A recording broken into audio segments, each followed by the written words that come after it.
Bueno, esperemos 2 minutos más y arrancamos, si les parece. No sé cuántos se suelen conectar habitualmente. Son 40 y pico, 42, algo así.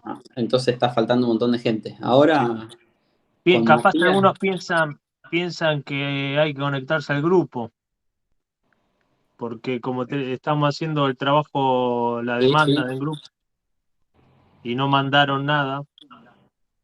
Claro, no, Hola. hoy es Claro. acá, todos Sí, juntos. sí. No sé Yo me si. conecté, yo por ejemplo me conecté al grupo y después me di cuenta que era la clase general. Bueno, si tienen algún grupo ustedes en el que estén todos y se quieren avisar por las dudas que es acá hoy, Listo, dale, porque ahora somos 20 y hay por lo menos 3. No, ahora somos 19 y hay por lo menos 3 que somos docentes, con lo cual falta un montón de gente. dale. Ahora yo aviso a mi grupo. Bueno, gracias.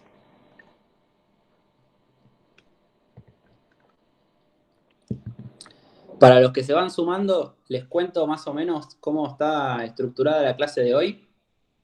La idea es que la primera hora de la clase veamos actos procesales y régimen de notificaciones, como se ve acá en la pantalla que estoy compartiendo, y la media hora siguiente, eh, Julián, que acá veo que está conectado, va a dar nulidades procesales.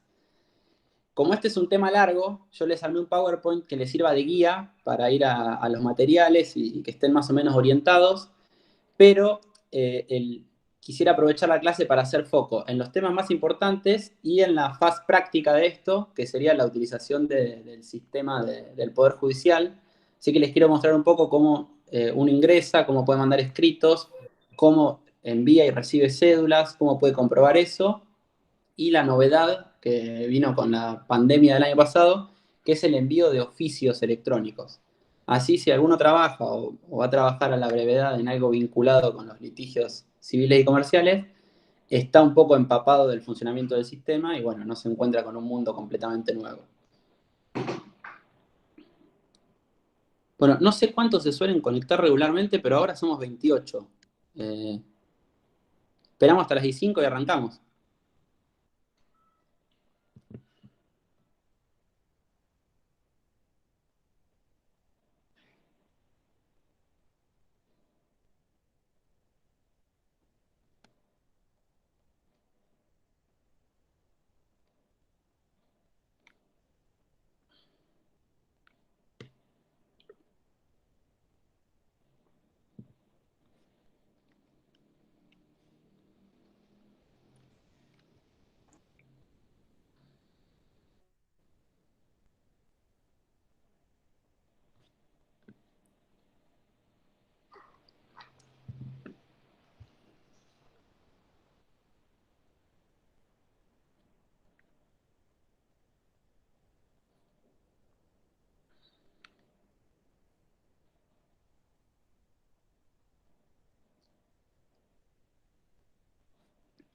Bueno, comenzamos así, optimizamos el tiempo.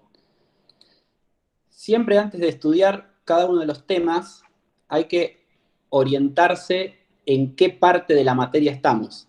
Como ya habrán visto desde la primera clase, todo el contenido del derecho procesal se asienta en 3 pilares básicos. Tenemos por un lado la jurisdicción, que es el poder y al mismo tiempo deber que tienen los jueces de resolver conflictos aplicando el derecho al caso concreto.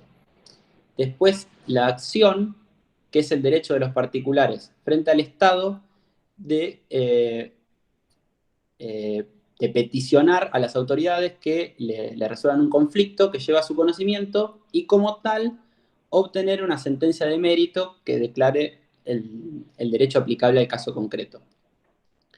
Y por último, el proceso, que es una actividad compleja, progresiva y metódica que se realiza de acuerdo a reglas preestablecidas y que tiene como resultado normal el dictado de una norma individual de conducta, que es la sentencia, que declara el derecho aplicable al caso concreto.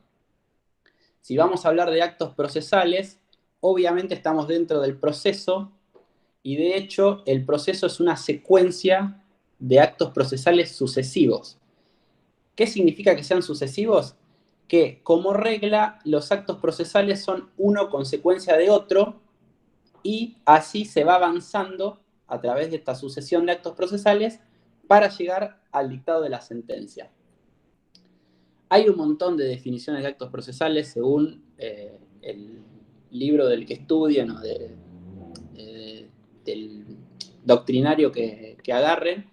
Van a encontrar que es diferente, pero en general podemos decir que son actos jurídicos realizados por el juez y sus auxiliares, las partes, sus asesores y sus auxiliares, y terceros, con la finalidad de crear, modificar o extinguir efectos o consecuencias en el proceso. La estructura de los actos procesales es la siguiente. Por un lado están los sujetos, que son el juez y sus auxiliares, los litigantes, sus asesores y terceros, como vimos. El objeto, que es la finalidad que busca quien realiza el acto, quien pide que se realice el acto o quien lo tiene que cumplir.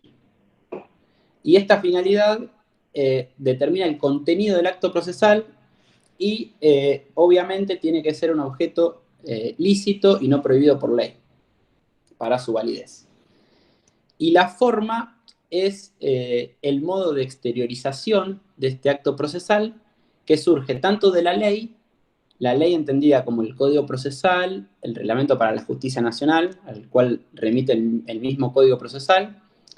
Hoy en día hay mucho regulado por acordadas de la Corte, como vamos a ver, y demás, y también la costumbre. Y la forma tiene gran vinculación con el tiempo, que vamos a ver que es muy importante en los actos procesales, y el lugar donde se deben practicar. Hoy en día, todavía, la forma es principalmente escrita. La idea, como ya habrán visto, es tender hacia la oralidad efectiva. De hecho, la doctora Candus es pionera en la oralidad y logra que los procesos en su juzgado demoren mucho menos, porque la oralidad viene de la mano con la eficacia. Pero bueno, la realidad es que todavía tenemos un ordenamiento procesal un tanto arcaico. El proyecto presentado en 2019 aún no está en la agenda política del Congreso y seguimos con un sistema principalmente escriturario. Vamos a los actos procesales que constituyen los escritos, o sea, las presentaciones que hacen las partes. Según lo que dice el código, no me quiero detener demasiado en esto, pero a grandes rasgos tienen que ser redactados en idioma nacional, utilizando tinta negra y tiene una determinada estructura.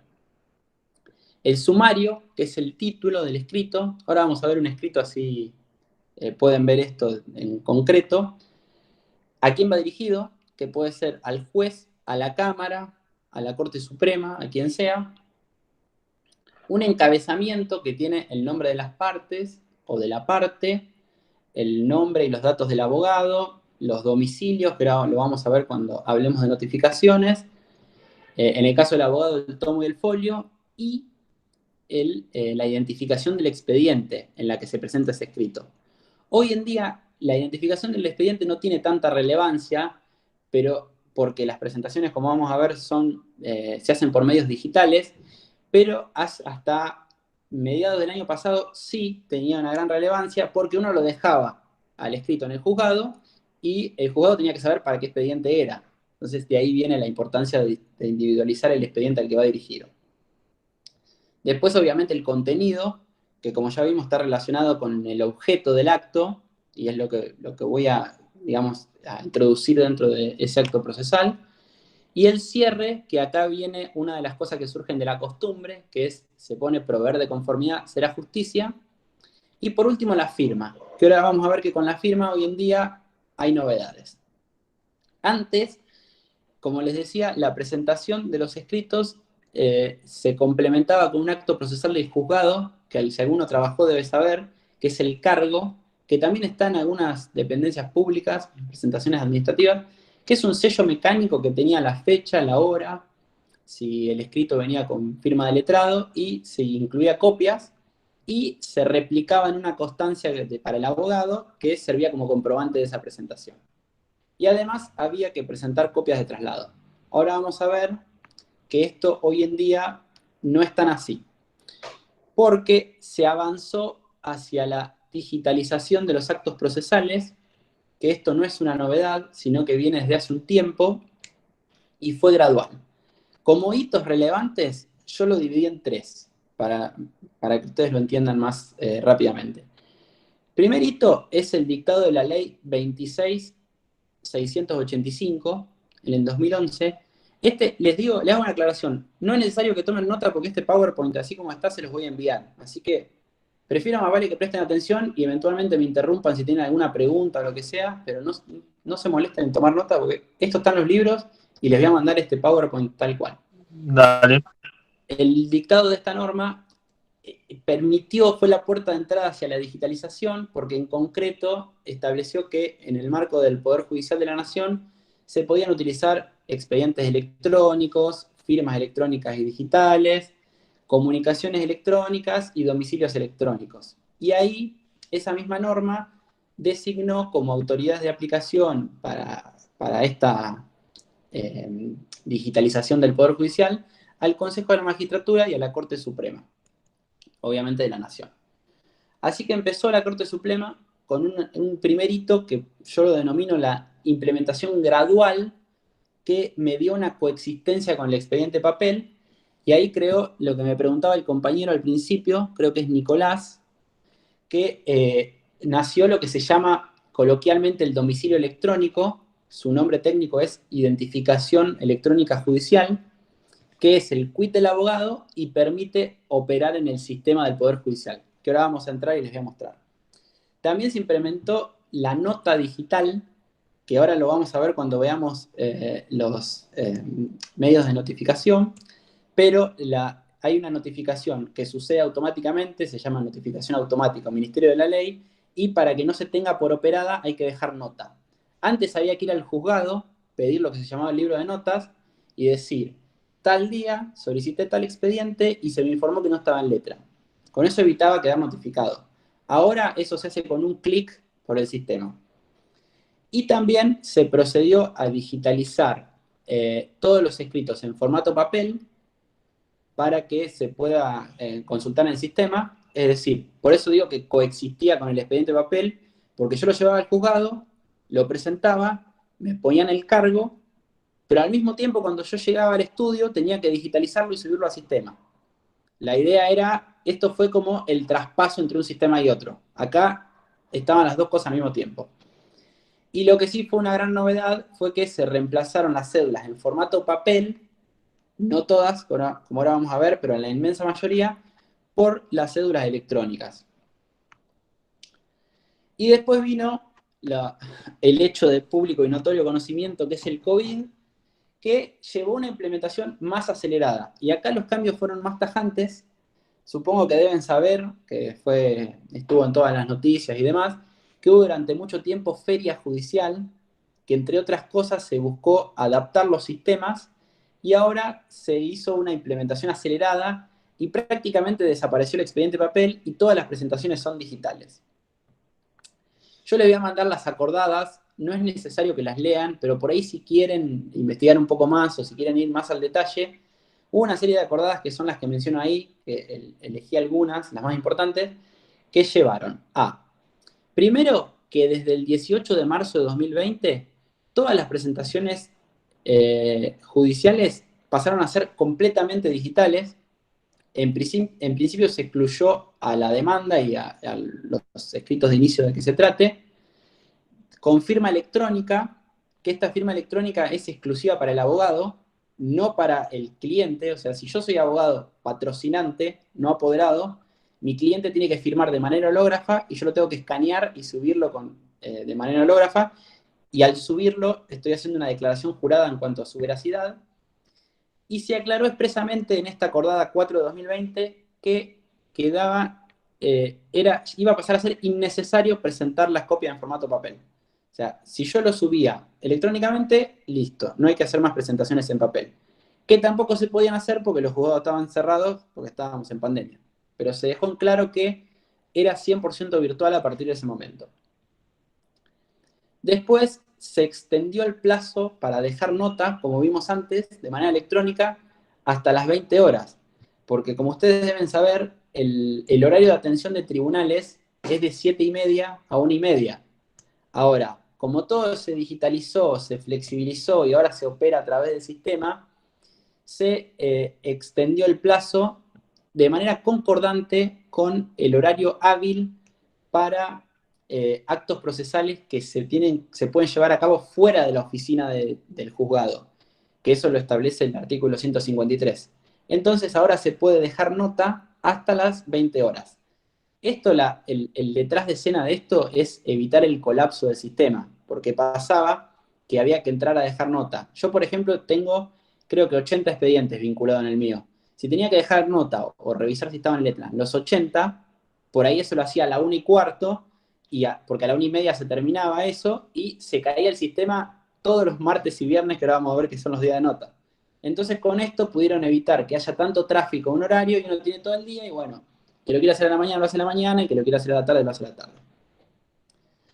Después, con las acordadas 11 y 12 del 2020, se permitió el uso de la firma electrónica y digital para todos los magistrados del Poder Judicial de la Nación, sean de la Corte Suprema y todos los inferiores, y de nuevo, haciendo hincapié en la no necesidad, digamos, de que se emita copia en formato papel. Es decir, que si ahora la doctora Candus, que es jueza nacional en lo civil, emite una resolución, la firma electrónicamente y no tiene que imprimirla y agregarla a un expediente, sino que basta con la copia de esa resolución en el sistema con su firma electrónica. Y lo mismo respecto de los tribunales superiores a la doctora Candus, que son la Cámara Nacional en lo Civil y la Corte Suprema de Justicia de la Nación. Y también la acordada 12 del 2020 permitió la pata que faltaba, digamos, digital, que es el inicio de los expedientes, que es lo denominado coloquialmente el sorteo, que cuando uno presenta una demanda, llena un formulario y le asignan un juzgado, que ahí se aprobó un procedimiento para hacerlo de manera virtual. Por supuesto, para evitar la presencialidad, porque, bueno, había que ir a sortearlo a la cámara, hacer fila, esperar que le den la carátula. Ahora todo eso se hace enviando un mail a la cámara que corresponda, por ejemplo, la Cámara Nacional de Apelaciones en lo Civil, y le contestan el mail asignando ese juzgado, el juzgado que corresponda, y al mismo tiempo lo vinculan a uno en el sistema para que ya pueda proceder a la carga de la demanda. Esto no es una novedad, ya se había establecido que iba a haber una implementación gradual de la digitalización de los escritos de inicio y el sorteo ya desde el año 2016. Bien, vamos a los otro tipo de actos procesales.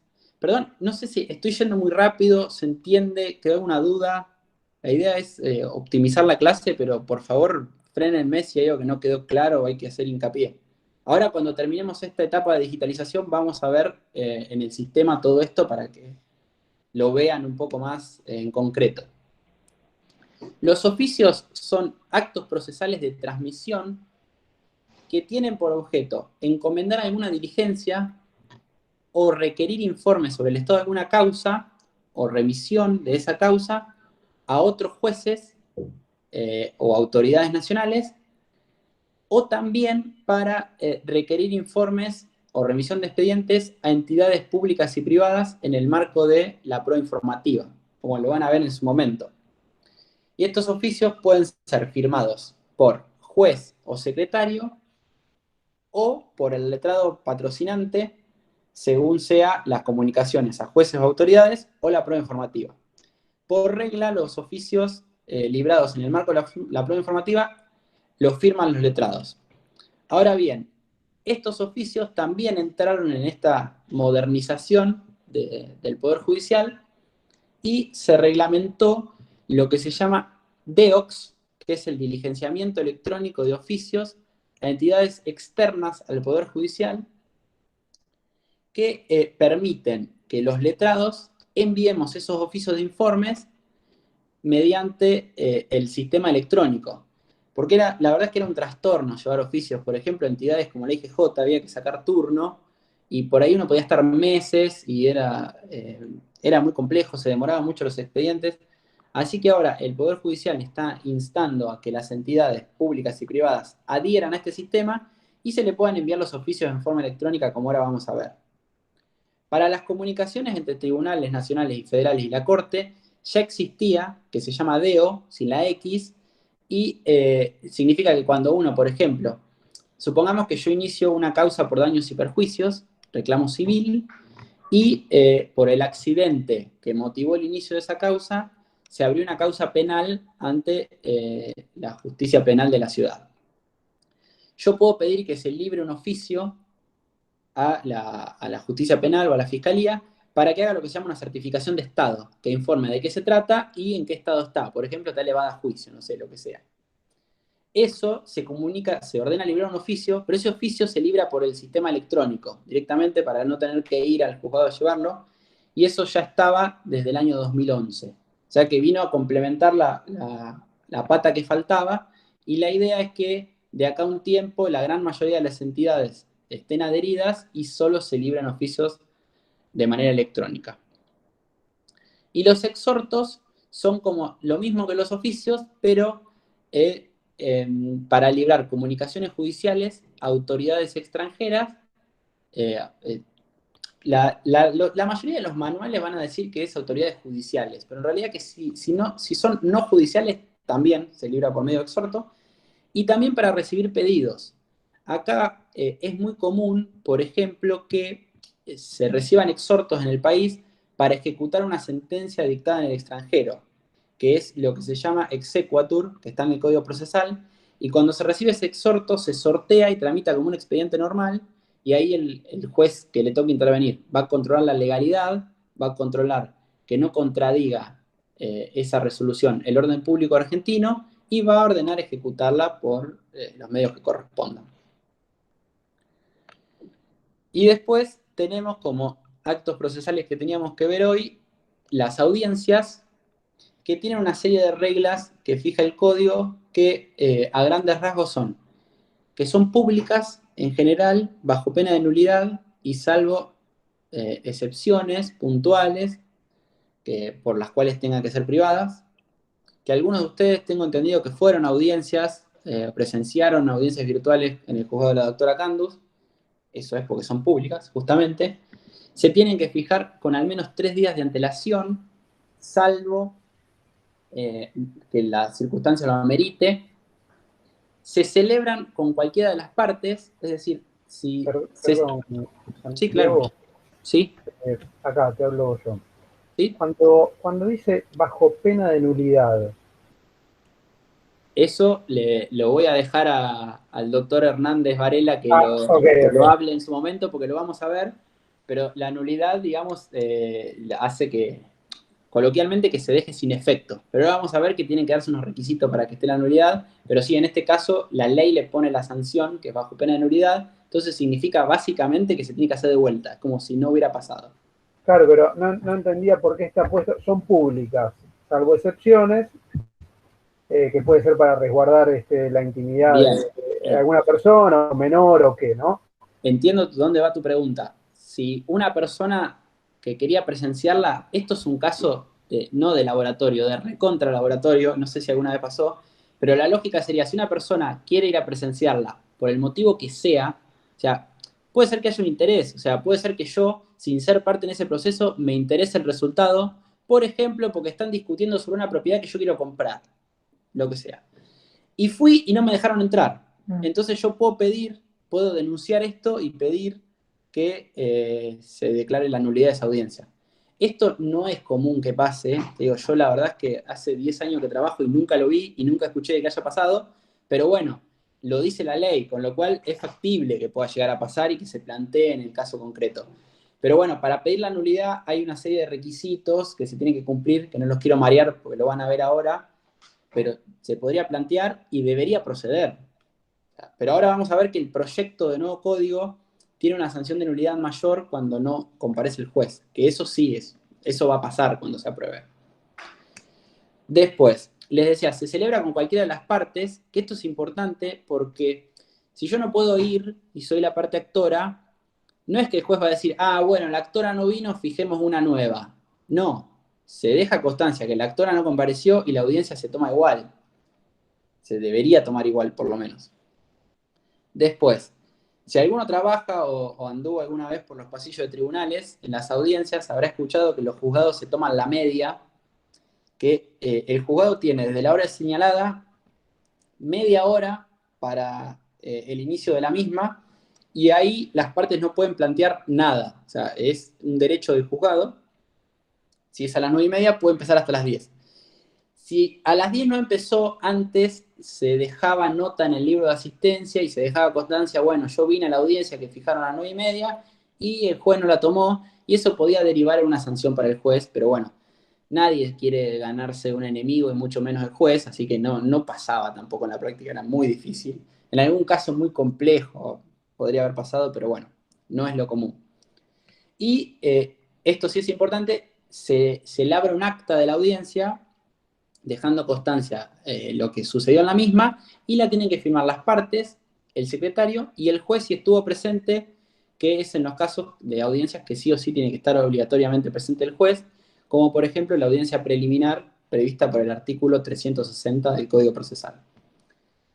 Como les adelanté, el proyecto de Código Procesal, que fue presentado en agosto de 2019 por el programa Justicia 2020 y ingresó al Senado en septiembre del mismo año, prevé que en las audiencias que el juez tiene que estar presente sí o sí durante toda la audiencia, su incomparecencia o si se va antes de tiempo, acarrea la sanción de nulidad absoluta, y la novedad es que es declarable en cualquier oportunidad procesal. O sea, si en la audiencia preliminar, que marca el paso de la etapa de postulación a la etapa probatoria, habrá prueba del expediente, el juez es una de las que el juez tiene que comparecer obligatoriamente.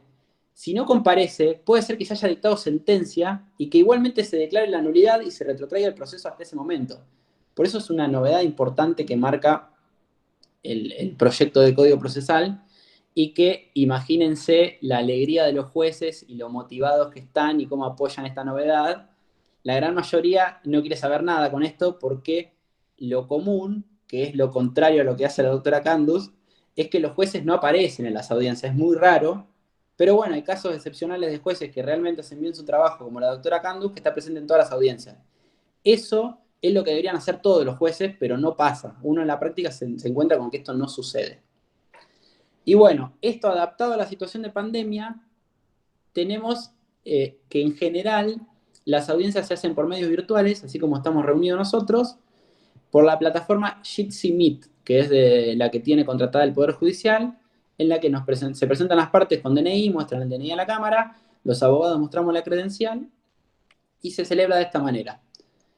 Excepcionalmente, algunos juzgados están haciéndolas presencial, cuando no son muchas partes, obviamente hay que comparecer con barbijo y demás, todas las particularidades, y hay un híbrido que es para las declaraciones testimoniales, en las cuales el testigo tiene que ir sí o sí al juzgado, justamente para evitar que sea coaccionado, por ejemplo. Porque yo puedo traer al testigo, yo lo siento acá enfrente mío, con una cámara para él, y por abajo en la mesa le pongo un revólver y le digo, donde contestá lo que yo no quiero, te mato. Entonces, por supuesto que es una situación llevada al extremo para que vean lo que se busca evitar, o sea, que el testigo declare libre y espontáneamente y que no sea coaccionado por ninguna de las partes. De la única manera que se garantiza hacia el juzgado es que vaya al juzgado, justamente. Así que bueno, hoy así se están tomando las audiencias hoy en día. La verdad es que funciona bastante bien y es mucho más rápido, mucho más eficiente, que uno no se tenga que mover para ir hasta el juzgado. Y bueno, los actos procesales están receptados en el proyecto de Código Procesal también de manera 100% digital. Acá les cité algunos ejemplos, ya desaparece el domicilio procesal físico y es electrónico. Se prevé que únicamente se pueden hacer presentaciones electrónicas y la formación de un expediente electrónico, e inclusive se tiene que acompañar toda la documental de manera electrónica, que esto es un poco lo que viene pasando, pero viene pasando sin que la normativa acompañe, porque el Código Procesal dice una cosa completamente distinta hoy en día. Después, esto sí es una novedad, que es la videograbación obligatoria de todas las audiencias. El código nuestro lo que permite actualmente es que solo las audiencias, y dice podrá. Acá es obligatoria y todas. Con lo cual, esto es muy importante porque, por ejemplo, imagínense ustedes que en lugar de escucharme a mí, supongamos que yo soy un testigo, ¿no? y me hacen preguntas sobre lo que vi el día del accidente y lo que sea. No es lo mismo que esté escrito lo que yo contesto, que ustedes vean mis caras, mis gestos, si me sorprendo ante una pregunta, si estoy canchero contestando, si estoy nervioso. Entonces, el hecho de que las audiencias se graben sirven para un montón de cosas, lo mismo para un perito. Si yo digo que el perito es parcial y pido una remoción porque está favoreciendo una de las partes, si yo lo cito a una audiencia, al perito, que dé explicaciones, voy a poder analizar todo este tipo de cosas, cómo contesta, si explica tranquilo, si es amplio en su respuesta, que son cosas que no se pueden apreciar cuando se transcribe lo que dicen, porque eso es muy insulso y no se aprecian los gestos y todo el lenguaje corporal, digamos, acompañado a lo que uno dice. Así que esto me parece una novedad importante, va a traer cambios positivos para la justicia. Y bueno, también prevé las notificaciones y los oficios electrónicos como vimos. Ahora vamos, les voy a mostrar un poco el sistema, así ven más o menos cómo funciona. ¿Puedo hacer una pregunta antes? Por supuesto, Antes, adelante. el proyecto del código nuevo. Sí. ¿Cómo hacen? ¿Lo aplican? ¿No lo aplican? Porque Es, al estar vigente otro código. es una gran pregunta. Mirá, es un híbrido. Aprendan algo ahora, ya desde la carrera, que el derecho es inabarcable y hay 200 millones de matices y muchas preguntas se responden con depende. Hoy en día, el código que está vigente es el código arcaico, digamos, el que tiene el proceso 100% escrito y demás. Ahora, está habiendo variantes y matices que muchas son obligatorias, porque son fijadas por la Corte Suprema, como vimos, para las notificaciones, para los oficios, para la nota electrónica, y otras depende del juzgado que te toque. La Cámara Civil dictó un programa piloto de oralidad al cual los juzgados podían adherir o no, en la cual dependen muchas circunstancias y no solo la gana, o sea, no solo la personalidad del juez y la proactividad del juez, sino también los medios tecnológicos y el personal con el que cuenta el juzgado y un montón de cosas, en los cuales hay juzgados que adhirieron, como por ejemplo el de la doctora Candus, que toman dos audiencias y las videograban y ya van haciendo algo muy parecido a lo que es el proceso previsto por el nuevo Código Procesal, que tiene una audiencia preliminar, similar a la que tenemos ahora, y una audiencia de vista de causa, en la que se alega oralmente y se cita al perito y hasta se podría citar a los testigos, como para que esté toda la prueba sobre la mesa, digamos, antes de dictar sentencia. Y hay juzgados que no, que siguen a la vieja usanza, alegato escrito y dictan sentencia, no videograban las audiencias y nada. La idea es que esto en algún momento se haga uniforme y que todos apliquen. La vanguardia es la oralidad, que es lo que hace la doctora Candus, y no es porque yo esté en la cátedra de ella, pero realmente hay muy pocos jueces que lo hacen y se nota mucho la diferencia, pero no es lo que ocurre. Con lo cual estamos en una especie de transición y en un híbrido que depende del juzgado que toque. Y de hecho, no solo los jueces, sino más de la mitad de los abogados, si usted le preguntan a los litigantes, ninguno quiere ir a las audiencias orales porque te expone de otra manera, tenés que ir más preparado, estás adelante del juez que va a fallar, podés hacer un papelón con tu cliente. Entonces prefieren el escrito, ¿viste? No ponen la cara, es distinto y listo. O sea, exige mayor compromiso y mayor dedicación de todos, no solamente del juzgado. Entonces, bueno, la gente medio que lo esquiva. Imagínense los jueces con este nuevo código que tienen que comparecer obligatoriamente a todas las audiencias preliminares bajo pena de nulidad absoluta. Los jueces, a veces algunos llegan a las 10:30, 11 al juzgado, hay días que no van, hay jueces que están en 3 juzgados a la vez porque tienen su juzgado de origen y están subrogando, que es como haciendo un reemplazo en 2 juzgados más. Entonces, como todo cambio, en general, los humanos somos animales de costumbres. Todos les gusta tan cómodo con lo que están, ¿viste? Tienen su trabajo, ya se adaptaron a eso, y quizás los cambios llevan su tiempo y hay que ver cómo repercuten y son graduales. Gracias a Dios, la pandemia ayudó un montón a todo esto y vamos mucho más rápido que si hubiéramos continuado con normalidad. O sea, si en algo tuvo efectos positivos fue en esto. La verdad es que se avanzó un montón y por suerte pudimos digitalizar un montón los actos procesales, pero bueno, no estamos en un grado de avance tal como el que prevé el proyecto de código, pero yo creo que en algún momento eso se va a probar y vamos a poder aplicarlo. Bueno, vamos a ver, para mostrarles el sistema. Ahí está, creo que ahí están viendo. A ver. Ahí se ve, ¿no? Tienen que me voy a desconectar. Acá le hago una aclaración.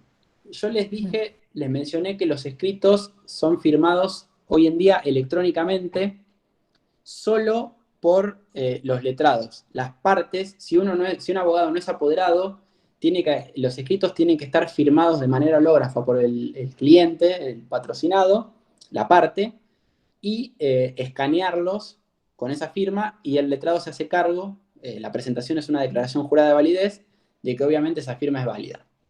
Pero fíjense lo que dice acá. Si el letrado no hubiera, antes había que llenar un formulario y demás para que se apruebe la firma electrónica, pero si no la tuviera, al mandar un escrito se tiene por validada la firma electrónica de los letrados. O sea, aclaran que ya a partir de que mandes un escrito ya tenés la firma electrónica y podés operar en el sistema. Así que bueno, uno entra al sistema y tiene las siguientes variantes. Consultas, que bueno, consultas es similar a la consulta pública que vieron ustedes cuando ingresaron al expediente con el que estuvieron trabajando, nada más que los letrados tenemos la posibilidad de poner expedientes en favoritos, que no solo los tenemos agrupados, sino que además todos los días nos llegan mails con las novedades que hubo. Que esos mails son de cortesía, o sea, si no llega un mail no se le puede ir a reclamar a nadie, pero por lo general llegan. Después tenemos la parte de notificaciones que vimos, la parte de escritos y la parte de DEOX, que es la novedad de los oficios. En cuanto a las notificaciones, ahí va. Cuando nosotros entramos a las notificaciones, vemos esta pantalla, digamos, a grandes rasgos, en las cuales yo puedo consultar las notificaciones que me llegaron y puedo, obviamente, enviar nuevas notificaciones. Vamos a suponer que yo quiero enviar una. A ver, ahí se ve. Voy a elegir un número de expediente que tengo ahí a mano. Porque no me aparece.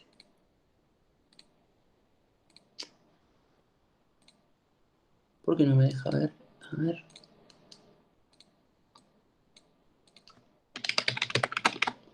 Acá, ingreso, pongo buscar, selecciono el expediente, elijo a quién se la quiero mandar. Vamos a suponer en este caso se la voy a mandar a la letrada de la parte actora. Fíjense que está identificado como letrado porque los domicilios electrónicos, como les dije, corresponden a los letrados y son coincidentes con el quit. Y uno no tiene que andar escribiéndolo, sino que ya aparecen los que están vinculados a la causa. Selecciono qué resolución le quiero notificar. Acá puedo abrir una, por ejemplo. La veo, es esta, bárbaro. La elijo. Perdón, ¿puedo hacer un comentario? Sí, por supuesto. Que vale aclarar que tienen que vincularse primero para que puedan aparecer en esa parte. Sí, eso ahora les iba a explicar rápidamente cuando veamos las cargas que las partes tienen en relación a los domicilios. Pero está perfecto lo que vos señalás. Cuando uno se presenta en el expediente tiene que constituir domicilio procesal, dice el código. Hoy en día ese domicilio procesal sigue existiendo el físico porque nunca se derogó, pero en realidad es el electrónico. Entonces yo tengo que decir, me presento en el expediente, denuncio mi domicilio real y constituyo mi domicilio electrónico en el IEG, que vimos que es la identificación electrónica judicial, número tanto, que es el quit del abogado. Y tiene que ser sí o sí el quit del abogado porque no se puede prestar, entre comillas, el domicilio electrónico. Así que está muy bueno lo que aclara el compañero porque es efectivamente así. Bueno, ahí presiono siguiente, obviamente puedo ver una vista previa y si aprieto notificar la envío. Y lo mismo con las cédulas recibidas, que yo tengo acá el listado de todas las que recibí y acá se pueden ver y bueno, veo, acá tiene un ejemplo de una cédula electrónica que acá me enviaron a mí dirigida a Falabella, bueno, un escrito, me están dando traslado a una presentación que hizo la contraparte. Eso en cuanto... Oh, se me cerró. Eso en cuanto a las notificaciones. Vamos a ver ahora en los escritos, que es algo similar. Que acá lo mismo. Yo puedo subir un nuevo escrito, que de nuevo selecciono el expediente, Acá puedo elegir cualquier expediente, no necesariamente uno en el que yo esté vinculado. Voy a poner el que estuvieron trabajando ustedes, que es Vilche con Puello.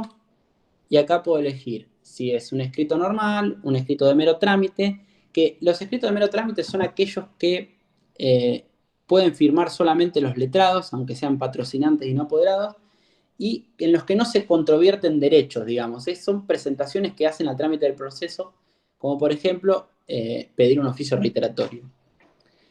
Y puedo presentar también lo que sería la primera presentación, que como vimos, el sorteo se hace digital, se crea el expediente en el sistema y voy a seleccionar esta opción si tengo que cargar la demanda. Supongamos que es un escrito cualquiera, lo selecciono, lo adjunto, yo adjunto acá cualquier cosa, le pongo el nombre, se presenta, acepto y acá puedo elegir a dónde enviarlo, porque acá está la particularidad que el expediente puede estar en la cámara y el escrito tiene que ir dirigido a la cámara, aprieto enviar y lo envío. Y también puedo consultar los escritos que envié, por ejemplo, si yo voy, no sé, desde un par de días atrás, puedo ver todos los escritos que envié en expedientes que tengo y consultarlos y bajarlos, que esto es la novedad, que todas estas cosas antes había que ir al juzgado, entonces redunda en una practicidad y en una celeridad que antes no existía. Y bueno, lo mismo respecto del LEOX, que les muestro rápidamente, así hablamos un poquito de notificaciones.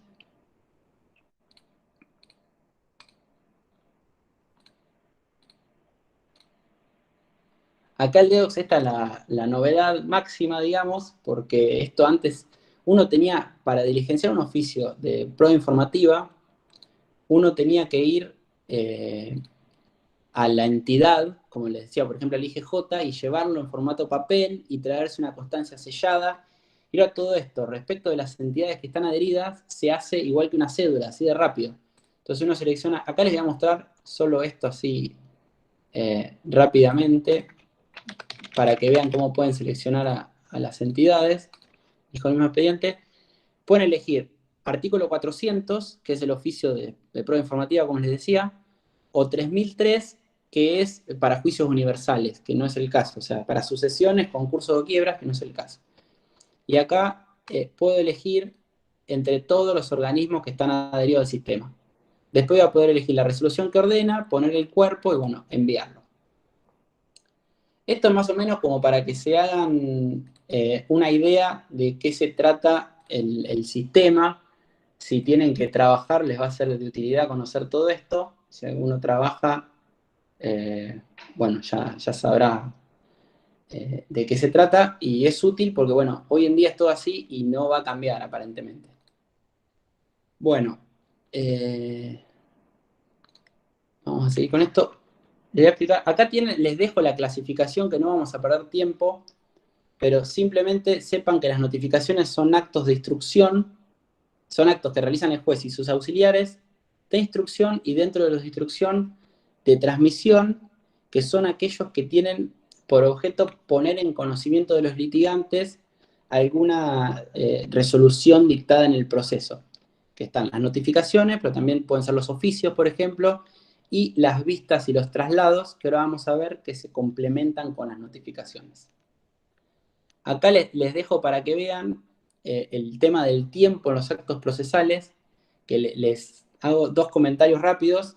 El tiempo, en general, es que depende de la eficacia de los actos procesales, depende de que sean ejecutados en tiempo oportuno, y para eso, como regla, son los días y horarios hábiles judiciales.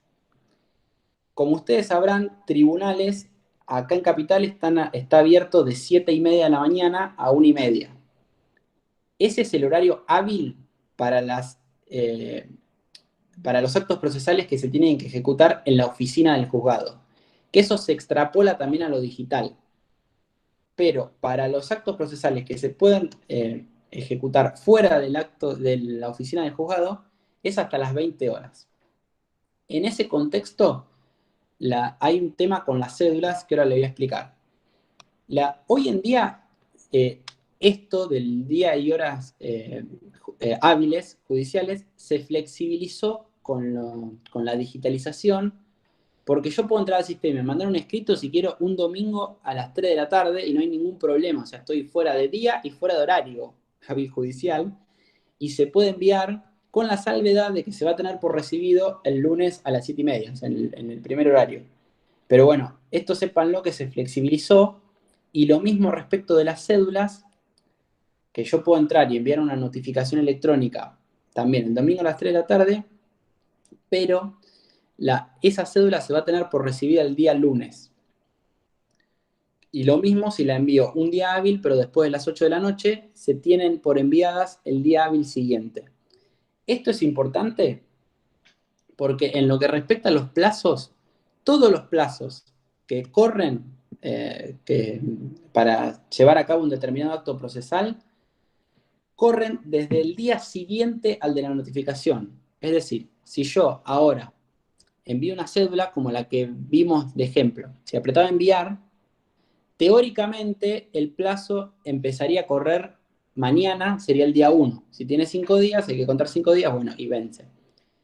Pero ahí hay dos particularidades. Como ya pasaron las 8 de la noche, esa cédula se entiende por enviada mañana. Y por lo tanto, el día 1 de ese plazo va a ser el miércoles. Entonces tengan en cuenta que hoy la virtualidad vino a traer algunas novedades. Yo antes nunca una cédula iba a llegar tarde, porque bueno, era papel, llegaba durante el día y horario hábil, pero sepan que está esta variante. Y hay otra cuestión más a tener en cuenta, que también el que trabajó debe haber escuchado el dos primeras, que cuando el plazo vence, un determinado día hábil, por ejemplo, un plazo venció hoy 1:30, yo tengo la posibilidad de hacer una presentación tempestiva en plazo dentro de las 2 primeras horas del día hábil siguiente. Es decir, si a mí me venció hoy 1:30 un plazo, puedo presentarlo mañana hasta las 9:30. Que esto hoy en día no cambia mucho porque, bueno, tengo toda la tarde y tengo hasta mañana a las 9:30 y lo puedo mandar a las 12 de la noche si quiero antes de irme a dormir cuando lo terminé. Pero antes sí cambiaba porque yo, si no llegaba 1:30 al juzgado, tenía que ir corriendo antes de las 9:30 para llegar a presentarlo, si no, bueno, no podía presentarlo porque los plazos son perentorios. Y acá hubo un caso muy famoso de un abogado que le dio un infarto llegando a la Corte Suprema a presentar un recurso extraordinario y se murió en la puerta, en la vereda, y no llegó a presentarlo, y decidieron que no se podía presentar, o sea, que había fenecido el plazo y que había perdido la posibilidad de presentarlo. Que eso es discutible si es justo o no, pero lo que no es discutible es que cerró la puerta a que todo el mundo plantee, porque si uno no llega a un plazo, todos tenemos una justificación. Entonces se cortó por lo sano y dijeron, no, venció el plazo, no se presentó, no tuvo solo estas 2 horas, sino que tuvo además 10 días para presentarlo, se tuvo por no presentado. Bueno, esa es la parte anecdótica.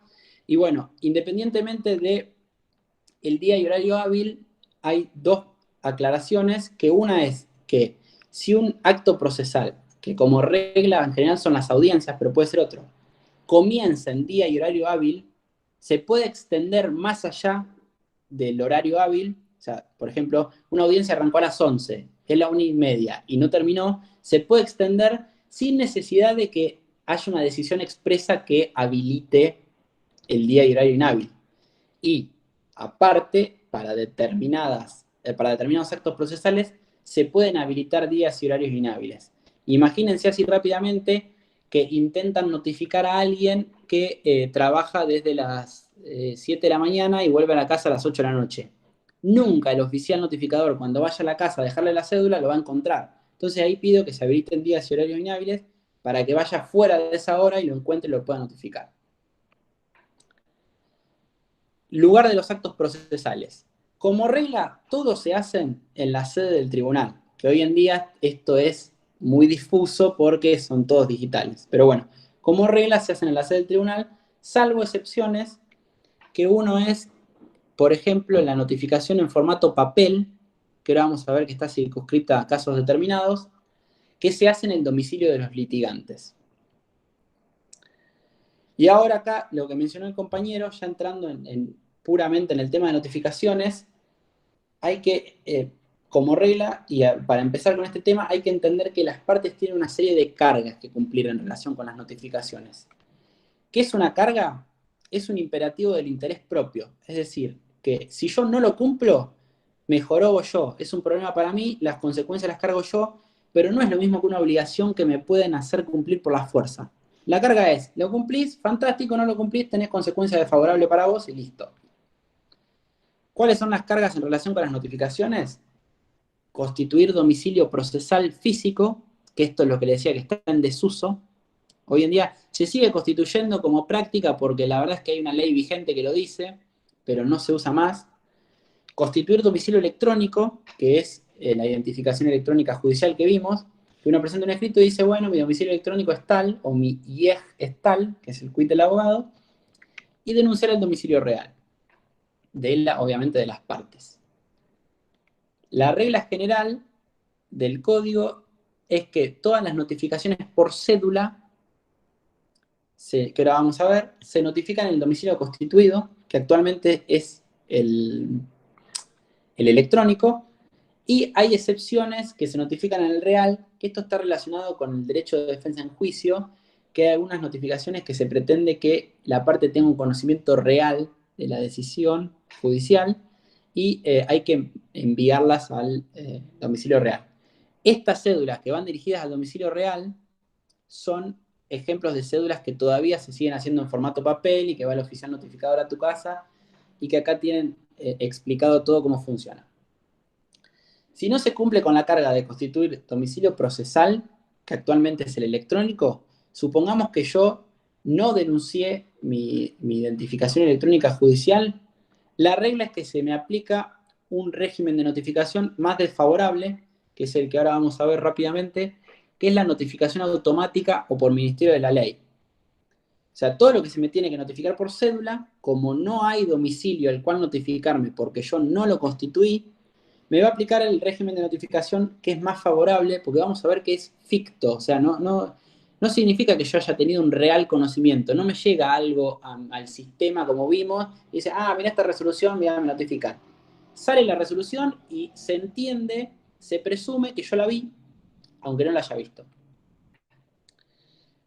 Hay un tema que hoy en día esto es muy poco probable, porque el juzgado, poniendo el tomo y folio del abogado, sabe cuál es el domicilio electrónico, surge.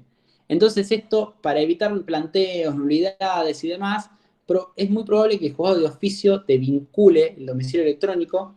No sé si ustedes vieron, no quiero perder tiempo, pero si ven, entran al expediente y ven, ponen en la pestaña intervinientes, van a ver que están todos los letrados de cada una de las partes con su domicilio electrónico. Eso el juzgado en general lo vincula de oficio para evitar planteos al respecto, aun cuando la parte no lo haya constituido. Bueno, acá hay otras cargas otras reglas que quiero que después vean tranquilos, pero bueno, me interesa ir a los medios de notificación en particular, así vemos dos que son importantes. ¿Cuál es el fundamento de las notificaciones? Que esto es importante. Asegurar la garantía de defensa en juicio y el principio de contradicción, y además establecer el punto de partida del cómputo para los plazos establecidos para cumplir con un acto procesal ordenado.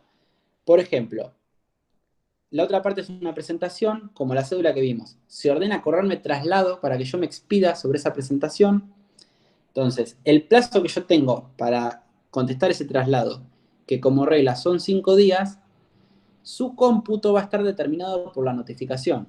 Como dijimos, si la notificación me llegó hoy, antes de las 8 de la noche, el día 1 de los 5 que tengo va a ser mañana, y cuento 5 y voy a tener las 2 primeras del día siguiente.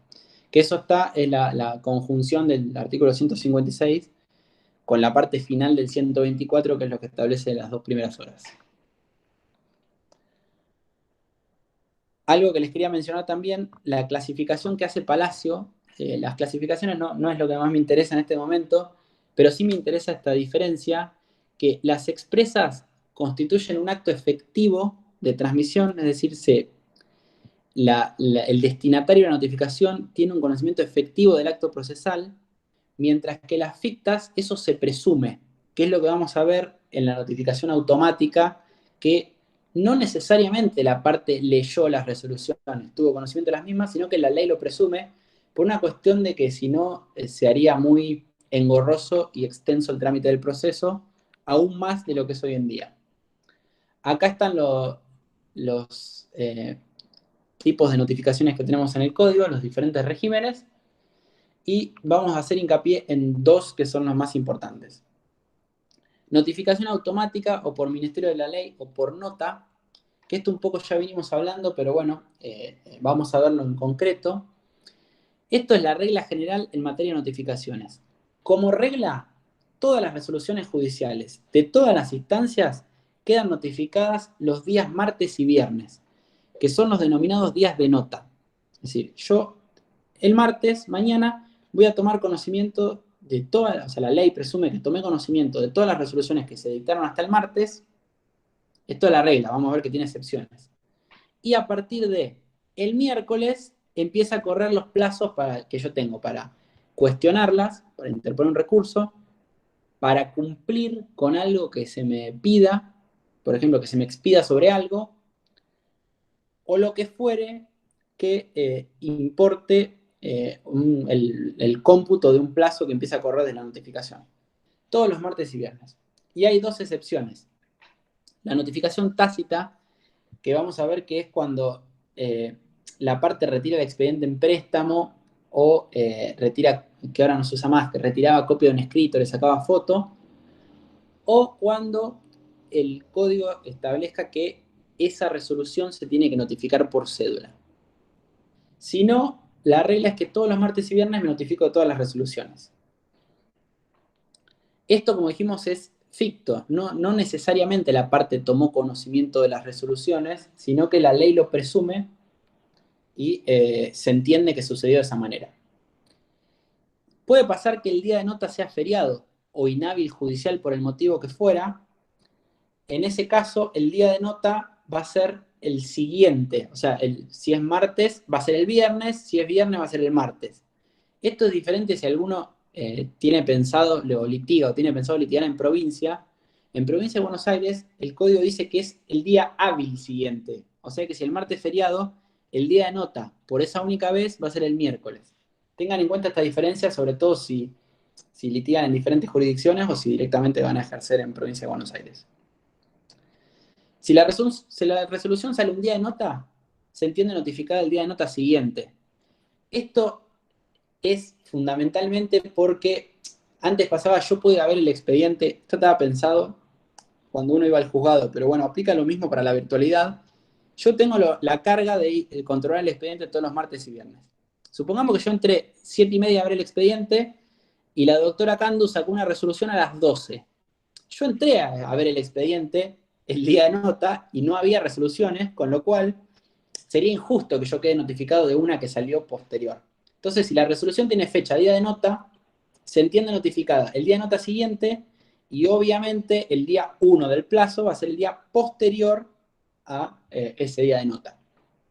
Y acá, para que no proceda la notificación automática, hay dos excepciones. Una es que el expediente se encuentre fuera del juzgado, que hoy en día eso hay un movimiento. Antes uno iba y veía el libro de pase y decía, bueno, está en el fiscal. Ahora hay un movimiento en el sistema que dice fuera del organismo, se fue al fiscal, se fue al fisco, se fue al defensor, se fue a la cámara, lo que sea. O si uno deja nota, que es como habrán visto en el expediente con el que están trabajando, que debajo, si uno baja de los movimientos, debajo están quién dejó nota y en qué horario. Bueno, eso es para evitar quedar notificado de las resoluciones. Por supuesto que si yo mañana martes dejo nota, a menos que el viernes vuelva a dejar nota, quedo notificado el viernes de todas las resoluciones que se dictaron en ese interín. O sea, de las que se iban a notificar el martes y de las que se iban a notificar el viernes, de todas. Bueno, y después... Perdón, eso no lo entendí. ¿Cómo es eso? Si yo dejo nota, vamos de vuelta. Si yo dejo nota, lo que busco es evitar que proceda esta notificación automática. Porque como dijimos, la ley presume que yo quedé notificado. Ahora, al yo dejar nota, que hoy en día es un clic, pero antes había que ir al juzgado y dejar una notita en un libro, estoy diciendo, che, yo quise ver el expediente, pero no está el expediente, está despacho, no está en lo que se llama en letra para ver. Entonces, hoy en día es muy difícil que pase que yo no me entere de una resolución porque están visibles. Pero antes yo tenía que verlas, tenía que ver el papel. Entonces yo no podía ver el papel, por más que hubiera salido con fecha anterior, porque lo tenía el juez o el secretario, quien sea, en su despacho, y no se me permitía verlo. Entonces yo decía, miren, no hagan que la ley presuma que yo vi las resoluciones, porque no las vi. Entonces se corre eso al día de nota siguiente y así sucesivamente. El día que el expediente está en letra, digamos, o sea, que yo no dejo nota, queda notificado de todo lo anterior, digamos, se va acumulando. ¿Se entendió? Creo que venimos medio a las corridas, pero bueno, les quiero mencionar rápidamente cédula y lo dejo a Julián. La cédula... Santi, tranca, anda tranquilo, no te preocupes. Cualquier cosa, si no, también hay un video que le puedo dar de nulidades. Pero vos tranquilo, vos haz lo tuyo. Bueno, no, porque este tema es súper extenso y bueno, quiero hacer hincapié en 2 o 3 cosas más y te cedo la palabra. No te... La notificación por cédula es la que se practica en el domicilio de la parte o de los litigantes según las formas previstas en el código.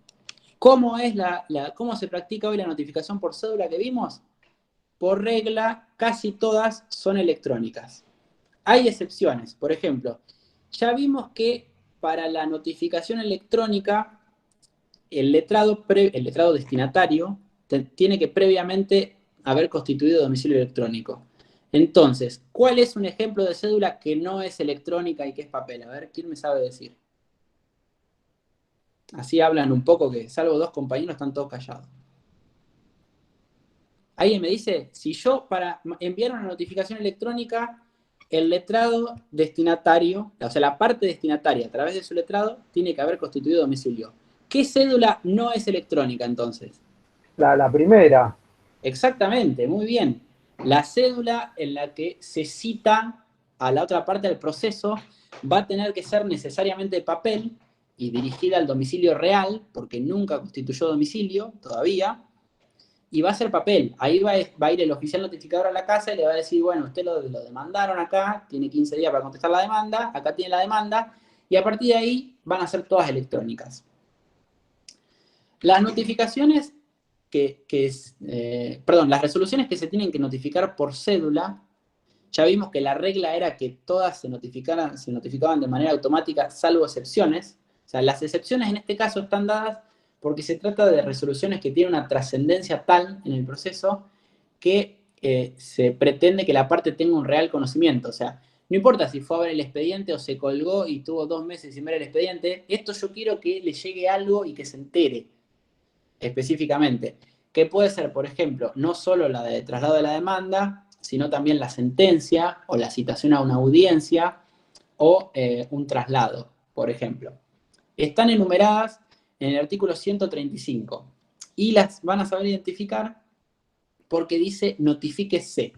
Cuando dice notifíquese en una resolución al final, ustedes van a saber que eso no se notifica por Ministerio de la Ley o de manera automática, sino que hay que mandar cédula.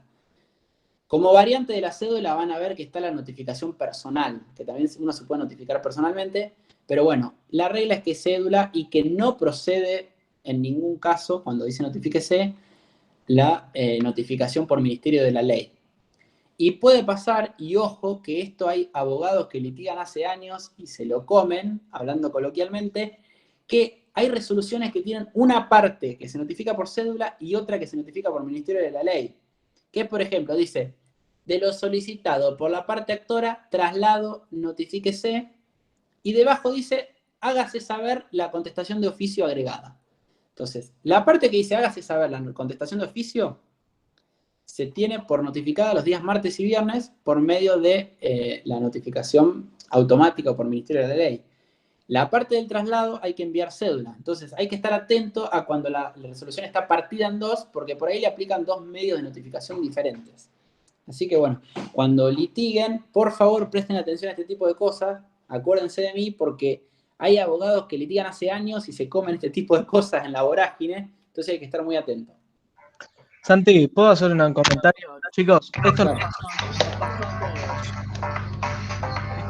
Adelante, Felipe.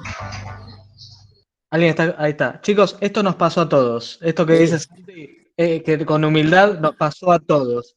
El juzgado puede notificar de una con un clic todo el proveído entero y hace 2 notificaciones. Por eso, como dice él, estén atentos siempre.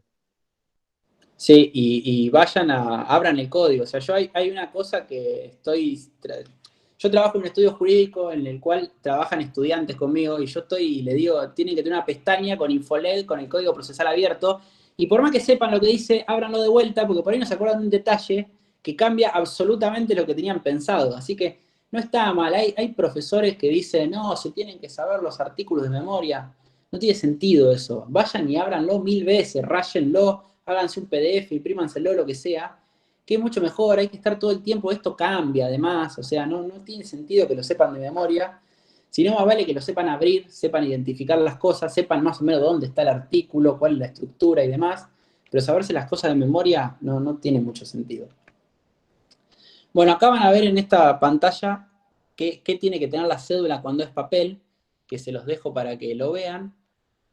Después les hago una aclaración. Otro caso de cédula papel es la cédula que va a extraña jurisdicción. Supongamos que yo lo demando a Julián y Julián tiene domicilio en provincia de Buenos Aires, en el Departamento Judicial de General San Martín, pero el expediente tramita acá, bueno, por las reglas de competencia que no entremos en detalles. Entonces, esa cédula no va a tramitar por la Oficina de Notificaciones de Cava, sino que va a tener que ir a otra jurisdicción. Entonces, lo mismo pasa con un testigo. Entonces, el procedimiento previsto en la ley 22.172 es que el abogado la confecciona, tiene que ir al juzgado a que se la sellen, que ese sello, bueno, le da carácter de instrumento público y además lo identifica con el juzgado, se le da cierta formalidad. Lo tengo que llevar a la oficina de notificaciones de la jurisdicción que corresponda, en este caso del Departamento de General San Martín. El oficial notificador de esa oficina la va a llevar y después la tengo que ir a buscar y yo acreditarla en el expediente. Con lo cual, esto también es importante saberlo porque acá hay una actividad adicional del abogado y no es, dejo la cédula, me olvido y después vuelve y la agregan al expediente, sino que se tiene que mover el abogado. Acá van a ver todo el procedimiento no lo puse, bueno, no lo puse en el PDF, pero están los libros, todo el procedimiento de cómo se notifican las cédulas, qué sucede si lo encuentras, si no lo encuentras, está todo en el código también. Notificaciones electrónicas, que ya lo vimos, que hoy en día todas las cédulas que corresponde enviar a domicilios constituidos son electrónicas. ¿Hay excepciones? Sí, hay excepciones. Una excepción que hubo, que hoy en día ya no pasa y no creo que pase, en una época que funcionaba mal el sistema del Poder Judicial, hubo personas que dijeron, mirá, yo estoy esperando que funcione bien el sistema, hace 15 días que anda mal, déjame mandarla a papel al domicilio constituido, al domicilio físico, al estudio del abogado constituido, y se ha admitido. Esto hoy en día ya no existe porque, si bien no funciona del todo bien, sí permite enviar notificaciones. Y después hay dos casos más que identifiqué, pero podría haber otros. Uno es al domicilio social, que yo le voy a subir una resolución, que la Ley General de Sociedades dice que se tienen por válidas todas las notificaciones dirigidas a la sociedad que se hagan al domicilio social. Vieron que las sociedades tienen un domicilio social que cuando se constituyen como tal, van al registro público de comercio y dicen, bueno, fijamos domicilio acá. Si yo mando ese domicilio, según la ley se tiene que tener por válidas. Entonces muchas veces me permiten mandar una cédula a un domicilio constituido que las partes no se presentaron al proceso y lo constituyeron. ¿Cuál es la diferencia entre el constituido y el que es denunciado, que es el real? Como van a ver en los libros, en el constituido sí o sí la deja el oficial notificador. Toca timbre, no la atiende nadie y la deja. Lo cual le da una celeridad y hace que sea mucho más conveniente mandarla de esa manera. Y lo mismo si lo constituyo en un contrato. Todos somos inquilinos o hemos sido alguna vez. En el contrato de locación dice las partes constituyen domicilios especiales en los indicados al inicio. Y bueno, yo le puedo pedir al juez, mire, yo voy a demandar en relación con este contrato, acá constituyeron un domicilio, déjeme citarlo al proceso, pero un domicilio constituido, porque él dijo que acá iba a recibir todas las notificaciones. Y por lo general suelen darlo. Bueno, y les hago una última aclaración y lo dejo a Julián con nulidades. Hoy en día, como se imaginarán, las oficinas de notificación están funcionando con una demora de 3-4 meses. Hubo mucho tiempo que hubo feria extraordinaria. Es muy difícil notificar. Ustedes imagínense, si yo estoy haciendo una demanda porque me incumplieron un contrato, más o menos puedo esperar, no es tan urgente. Pero ustedes imagínense la notificación de alimentos provisorios, la notificación de medidas cautelares dictadas en un proceso de violencia, o cosas así en general relacionadas con el derecho de familia, o la notificación de medidas cautelares en un proceso patrimonial, pero que está clara, muy acentuada la urgencia, hubo que buscar ciertos matices. Entre esos matices se han ordenado notificaciones vía WhatsApp, vía Facebook, vía correo electrónico, por ejemplo, que como verán cuando estudien, los medios de notificación previstos por el código son taxativos. O sea que esto estamos hablando de que es un caso excepcional y tiene que haber una circunstancia como la que está pasando ahora con el COVID que permita que procedan estos medios alternativos. Hay una salvedad y en la que hay que ser muy cuidadosos y es lo que tiene que verificar el juzgado al ordenarlo y al controlar su cumplimiento, que es que se asegure que la parte tome conocimiento efectivo del acto de la misma manera y en las mismas condiciones que lo hubiera tenido con de uno de los medios admitidos por el código. Por ejemplo, uno de los casos que yo les voy a enviar, que es del juzgado de General La Madrid, que queda en provincia de Buenos Aires, el destinatario de la notificación había dejado un número de teléfono en un expediente conexo. Había ido al juzgado, no me acuerdo por qué trámite, y dejó su número de teléfono. Entonces, como justo lo agarró la pandemia en el medio, el juzgado dijo, fantástico, notifiquémoslos por WhatsApp. Pero ¿qué hicieron para asegurarse? Primero lo llamaron, le dijeron, mirá, se dictó una resolución, no están funcionando las oficinas de notificaciones, te vamos a mandar todo por WhatsApp, y controlaron que sea él y que ese sea su número de teléfono. Se le envió todo por WhatsApp y se labró un acta y se dejó copia de todo lo que se le había enviado, de las constancias, para asegurarse que se había cumplido debidamente con la notificación y que se respeten las garantías del demandado. O sea, se cuidó celosamente de que sea lo mismo que si se le hubiera enviado una cédula, por ejemplo. Que ese es el límite que hay que tener en cuenta. Bueno, dicho esto, le dejo la palabra a Julián. Espero haber sido claro. El PowerPoint traté de hacerlo tiene mucho contenido para hacer un PowerPoint, pero la idea es que a ustedes les sirva para orientarse cuando estudien. Y por supuesto me pueden escribir o pueden mandar mail a mí o a cualquiera con cualquier duda que tengan. Gracias. Chicos, ¿alguna duda de lo que acaban de ver recién?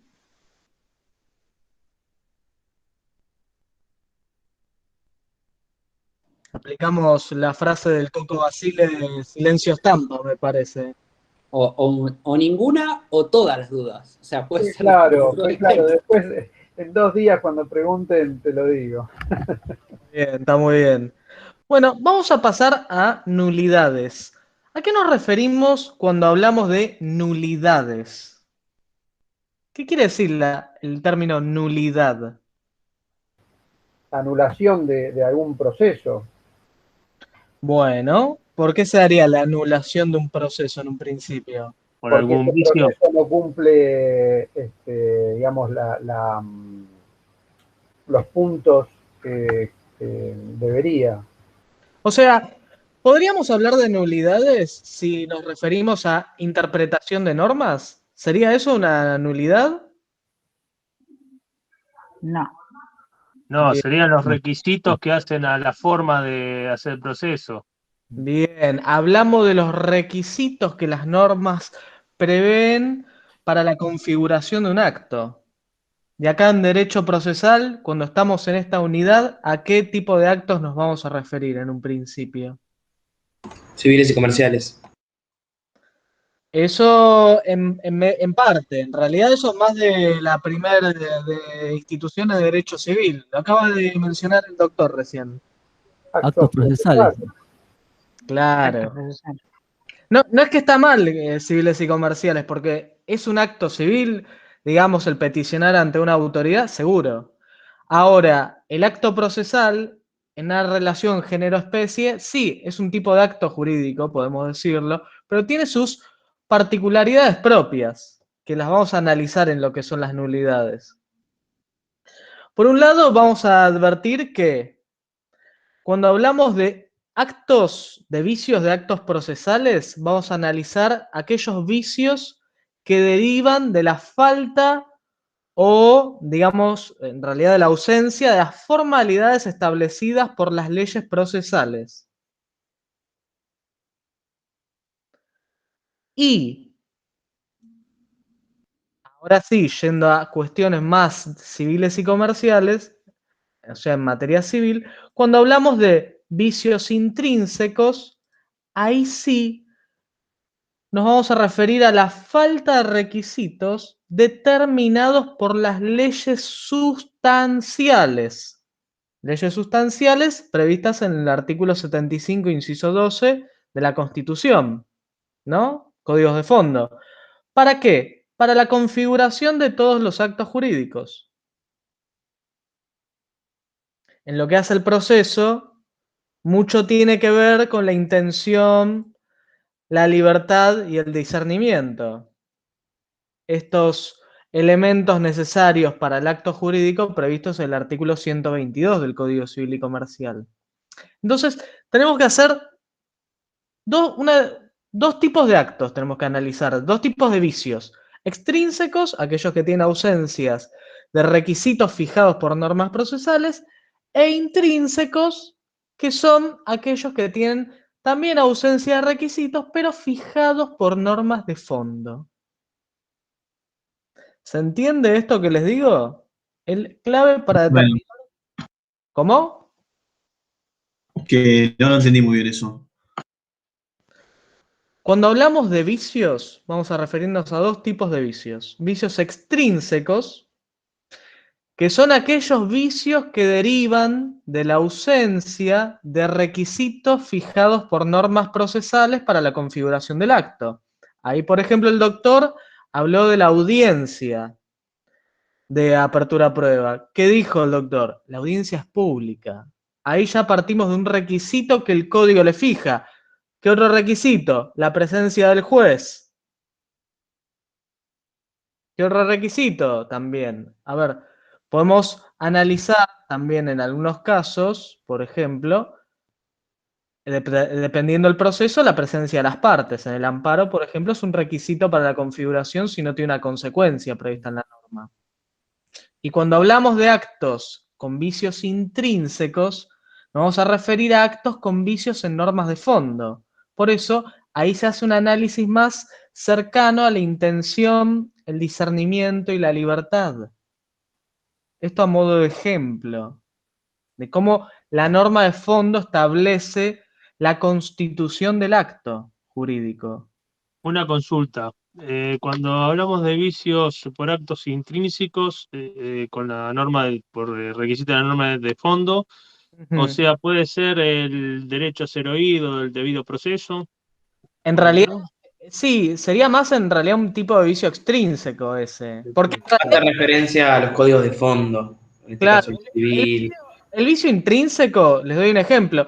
Si ustedes plantean la nulidad de un contrato, la nulidad de un contrato tiene que ver los requisitos que fija la norma civil y comercial para la configuración del contrato. Por ejemplo, la compraventa te fija, por un lado, la posibilidad de que sea celebrado por escrito, pero fija, por ejemplo, la tradición. Ahí tenemos un caso de un vicio intrínseco, justamente, a la hora de hacer el análisis de la viabilidad del acto. Por eso, sí. Sí, O de alguien que no tenía el suficiente discernimiento, alguien con... no, un vicio en la capacidad, totalmente. Claro, Sí, sí, por supuesto. Ahora, ¿cuál es el fin de la nulidad? Bueno, a ver, el fin de la nulidad no es buscar reparar de por sí una situación de justicia o injusticia. La nulidad no le interesa eso, o sea, al Instituto de las Nulidades Procesales, sino que lo que busca va a ser evitar el incumplimiento de las formas establecidas en la norma. ¿Con qué objeto? Asegurar el derecho de defensa y el principio de bilateralidad, principio rector en derecho procesal.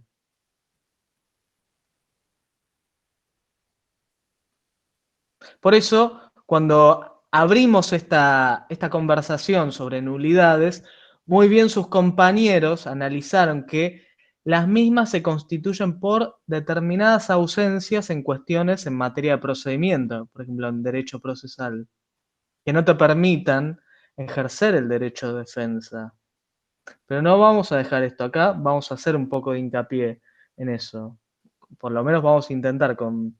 Igual les voy a dejar un video sobre este tema. Las nulidades en el Código Procesal las vamos a tener, por un lado, en los artículos 169 a 174, en lo que son los actos procesales y la impugnación por vía incidental. Después vamos a tener el artículo 253 del Código, cuando hablamos de planteo de nulidad vía recursos.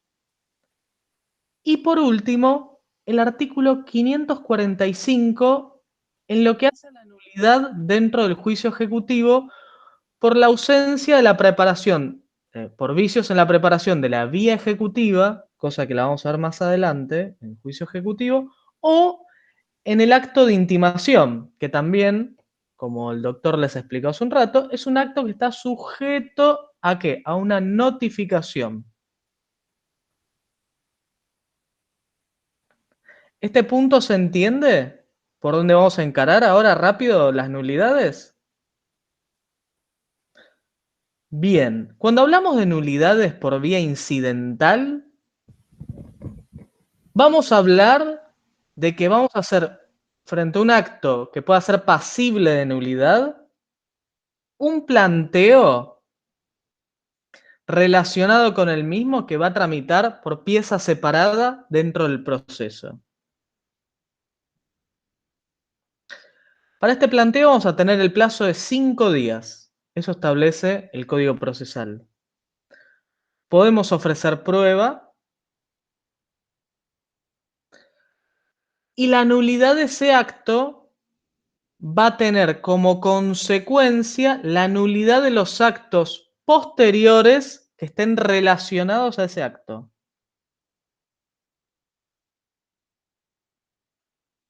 Por eso, cuando hablamos de nulidad, no hablamos de rescisión, sino hablamos de inexistencia del acto. ¿Se entiende este punto? Esta comparación que les hago. Cuando ustedes, por ejemplo, les doy un ejemplo más común. Cuando ustedes hablan de derogación de una ley, nos referimos a que la ley deja de tener efectos desde el momento en que se deroga hacia el futuro. Cuando hablamos de una inconstitucionalidad de una ley, hablamos de que la declaración de inconstitucionalidad importa la nulidad por carecer de los requisitos esenciales para su configuración dentro de lo que establece la Constitución, y eso implica el efecto retroactivo en el tiempo. El acto procesal en cuanto a su nulidad tiene lo mismo. Los actos que son consecuencia de ese acto procesal que se declare nulo se va a expandir a los demás actos. O sea, el proceso se retrotrae a ese momento para celebrarse nuevamente el acto. Los veo con una cara de preocupación bárbara. ¿Qué duda tienen sobre este punto? Sí, sí, sigue el segundo acto, sigue lo que le pasa al primer acto, el segundo acto también tiene las mismas consecuencias. Si está relacionado a ese acto, sí. Si la nulidad se da en la notificación de la demanda, ¿qué quiere decir? Que el acto de audiencia, artículo 360, el acto de apertura a prueba y demás, se van a retrotraer de nuevo al momento de la notificación. Okay. Por eso cuando el doctor, digamos, Nieto, le comenzó la clase, les explicó que los actos están concadenados. Obviamente esto no se da en todos los actos de manera igual. Hay una suerte de digamos, de nexo, o sea, de relación entre los actos que hay que analizar al momento de plantear la nulidad. Y que el tribunal también hace eso. Por eso, la vía incidental es una vía que se plantea frente a ese acto dentro del procedimiento que se entiende que podría ser nulo, se plantea dentro de 5 días, se puede ofrecer prueba, se da traslado a la contraria, y el juez resuelve sobre su admisibilidad o no. Y eso puede ser apelado y elevado ante la Cámara. Otra forma de plantear la nulidad es por vía de recursos. En este caso, la vía está establecida en el artículo 253. Lo que establece el artículo 253 del Código es que la sentencia que resuelva el proceso puede ser recurrida por nulidad, ya sea por vicios en la misma sentencia o por vicios del trámite. Hay juristas sobre este punto que tienen una opinión de que en lo que hace a los vicios del trámite es una incorporación errónea que se le hizo artículo que quedó de la redacción anterior. Ejemplo, la doctora de los Santos tiene esa interpretación, una gran procesalista que nos ha formado a todos los que estamos en esta comisión. Lo que sí, el artículo prevé la nulidad por vicios en la sentencia y por vicios del procedimiento. Esto se puede plantear dentro del mismo plazo de la apelación y lleva consigo la apelación implícita. Otro caso tenemos la nulidad en los juicios ejecutivos que se plantea al momento de contestar la intimación o al momento en que se toma conocimiento del juicio, se plantea dentro del plazo de 5 días. Lo mismo. En este caso también se puede plantear, se puede ofrecer prueba y el acto en principio nulo se puede retrotraer al momento en el que ocurrió el vicio para su subsanación. Algunos principios rápidos en materia de nulidades. Y otra cosa más. También existe, como interpretación del artículo 322 del Código Procesal, la acción declarativa de cosa juzgada irrita. Esto implica revisar una sentencia judicial cuyo proceso o su dictado pudo haber tenido vicios que afecten al derecho de defensa de las partes. Hoy la interpretación, el nuevo código, el anteproyecto de código que les comentaba Santiago, lo recepta y le da un plazo de prescripción de 1 año. Hoy no lo tenemos en nuestro ordenamiento, sino que es una interpretación del artículo 322 que regula la acción declarativa de certeza.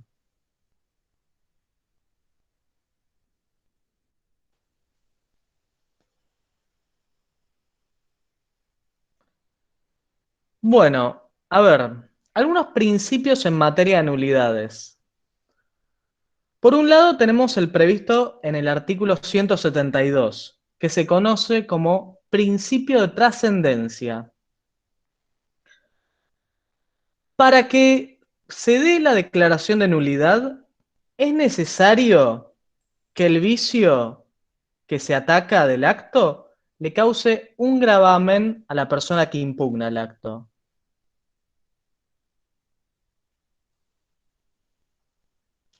Y en este caso debe expresar ese perjuicio y le interesa en obtener la declaración de nulidad.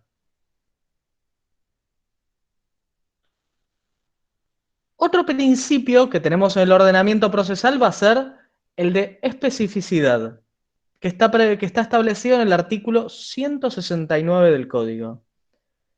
¿Y a qué aplica? A que la nulidad debe estar expresamente prevista en la ley. Y el juez no puede declarar nulidades si la ley no prevé dicha sanción. Por eso, cuando Santiago les leía el artículo 360 con relación a la presencia del juez en la audiencia, el artículo establece la nulidad del acto. Otro principio. Bueno, este es uno de los más importantes y téngalo presente siempre. El principio de convalidación. Y es que si el acto fue consentido por la parte afectada, fue consentido de manera expresa o tácita, no se puede plantear la nulidad.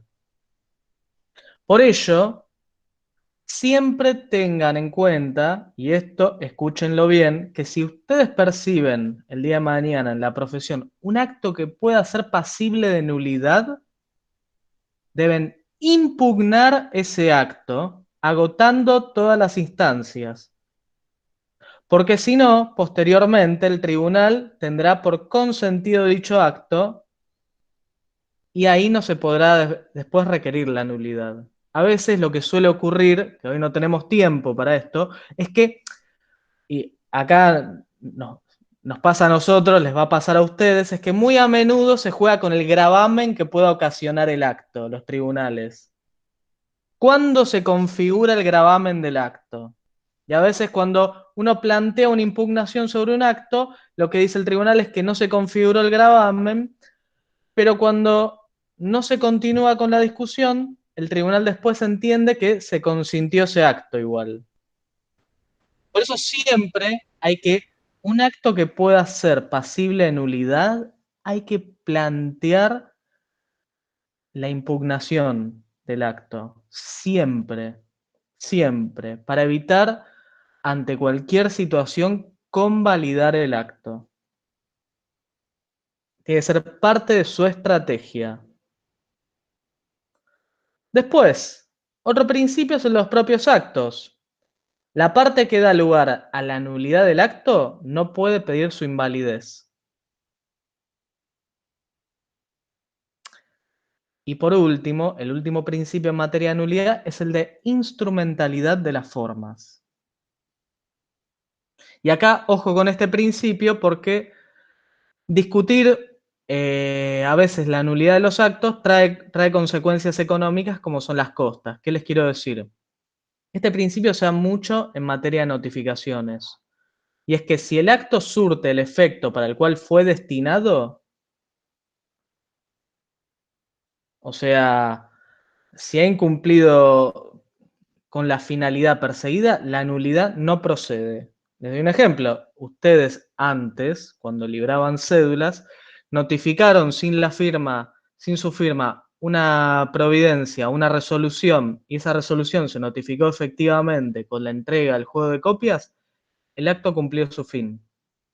Por eso hay que tener mucho cuidado con estos casos. Obviamente, los acabo de revolear una cantidad de información. Les voy a subir un video sobre esto, sobre este tema, para que no se preocupen. Pero tengan presente, por favor, qué tipos de vicios puede existir, qué planteos de nulidad se puede hacer y cuáles son sus principios. De ahí está la respuesta de todo. O sea, sobre este tema. No es algo complicado, pero tienen que seguir una cierta metodología para que después, eventualmente, ni la contraria, ni el tribunal les pueda dar, digamos, por validado determinados actos. Siempre hay que estar atento a estas situaciones. Perdón, el otro día ¿cómo se llama? Ahora me olvidé el nombre. ¿Cómo? ¿En cuál? Yo presencié una audiencia en la que, bueno, la parte, el actor no, me estoy olvidando de todos los conceptos, sino el demandado tenía un video en el cual era un choque de dos autos, un camión y un auto. Pasan el video, la doctora Candus le pregunta si se reconocía el camión, al camionero y demás. Bueno, eso quedó y después el abogado, en un momento, pasando los minutos de la audiencia, dice, no, pero ese video no lo reconozco, o algo así le dijo. Y ahí la doctora le dijo, pero su representado dijo que que reconocía el auto, el camión. Por lo tanto, ahí me hizo acordar esto que contabas, querer anular un acto entiendo que está reconocido en el principio de convalidación, de alguna manera, o no entra ahí en ese caso. Es un acto que tenga a ver, no incumple un requisito fijado para el ejercicio del derecho de defensa. Lo que ocurre ahí es que en materia de lo que es apreciación de la prueba, ustedes lo van a ver en la segunda parte de la cursada, lo que ocurre es que la parte hizo un reconocimiento sobre el hecho que estaba en el video. El problema radica ahí, en realidad. Por eso, igual por lo que me comentás, no... Porque, a ver, te doy un ejemplo. Si eventualmente la prueba, el juez no la estima conducente, vos no podés apelar el rechazo de la prueba en la audiencia 360. Obviamente, vos tenés herramientas para impugnarla y que después te lo desestimen, pero vos lo necesitas eventualmente para el replanteo si es un proceso ordinario en cámara. Eso seguro. Por eso ahí muchas cuestiones también radican en el principio de convalidación. Ahí podría ir más cercano el principio de convalidación. Hay que estar atentos siempre a la estrategia que uno tiene y qué es lo que uno pretende hacer. ¿Para qué? Por si el juez eventualmente distorsiona esa situación o la contraria, uno obtener herramientas para reacomodar esa situación. No es tanto a la estrategia de fondo, pero sí a la estrategia de cómo transitar el camino del proceso. ¿Se entendió más o menos esto que comento? Perfecto. ¿Alguna duda sobre Sí. este tema? Bueno, entonces, como les prometí, les voy a subir el video Eso sí. y nada, nos estaremos viendo el jueves de esta semana. Listo, Yo les voy a muchas subir un par de gracias, fallos también. Julián. Y Gracias. los fallos. Listo, gracias. Les voy a subir unos fallos y las acordadas que mencionamos, que no son de lectura obligatoria, porque ya es un exceso, pero por ahí les interesa o quieren buscar algo puntual, no son largas y son de fácil lectura, así que por ahí les sirve para complementar y para tener un poco más gráfico lo que hablamos. Gracias. Bárbaro, gracias. Gracias, muchas Chao, gracias. Gracias, hasta luego. Buenas noches.